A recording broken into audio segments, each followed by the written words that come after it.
Hello, Renee Flamont here. In discussing the narcissist looking for new supply, there's a lot of things to consider. And today and Wednesday's videos are both on slightly different angles about the narcissist finding new supply and why they do that. There's a slippery slope if you find something out, right? So if you see a text, they went out on you behind your back, they're seeing someone else, they cheated on you, all the different infractions that they can do in the way of betrayal. When you catch on to that and they know you have, because now you brought it to their attention, you ask them about it, you want to chat about it, you have questions about it, you're crying about it, whatever the case is, they know you caught on to them. Say it's their first time and you catch them. They now know that you now know what a heel they are. They know they're a heel. Of course they do. They won't ever stop their behavior, but they know it's not considered the best behavior for a partner to act like. So now they know you caught on to them, which in this disorder, they say the mask fell off. So their mask was on. They love bombed you. Look, I don't want to not look at you. The mask was on. They love bombed you, charmed you. You fell in love with this guy. Now you just caught them and their mask slipped off. There's a lot of discussion about once the mask slips off, the narcissist, it's like they're not even motivated to put it back on. You've seen their truth. They know that you now have a negative view of them. You've seen them do something bad. It's not enough that the slippery slope I was just mentioned was, do you say something or not? Of course I would. I can't keep my mouth shut. But when you do catch on and find something, and then you do say something, the mask is going to fall off. They're going to continue to behave badly. The people who don't say anything, there are quiet, conforming people who don't say anything, and they let the narcissist go about their business, and they catch something and they ignore it. There are people like that. Those are the people that stay married to the narcissist for 15 years. They don't say anything, or they pretend it's going to get better, or they're still waiting for the day it's going to get better. But the narcissist mind, what they're going through when you catch something is, oh my God, she's never going to look at me the same way again. I need to find supply that will look at me that way again. And by that way, we mean this, with reverence and admiration, and you think they're the best thing ever. And the narcissist wants to find another person that will feed that to them. So they're going to go find new supply. They will love bomb new supply so that they can watch new supply go, thank you. Really? You've never been in love before? Oh my God, don't say that to me. They need that. You're not giving it to them.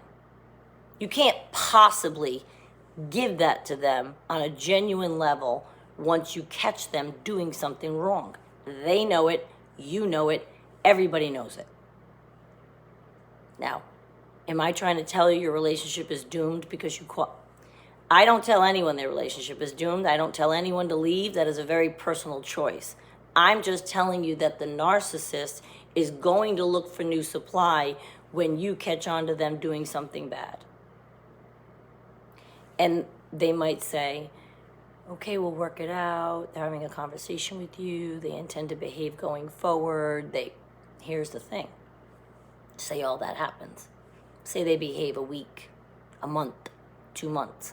Now, if you're anything like me, I'm not a dog with a bone, but I'm not letting it go, the issue, whatever it is, until I feel it is resolved, until I feel I've reconciled my brain with the action at hand that someone did to me. So I have a million questions. I want to discuss it to death. It's my process. I can't just ignore it. I can't take one sentence like, oh, I behaved that way my whole life. Can we go to eat now? Yeah, that's not going to happen. Since that's the case, I would keep bringing things up.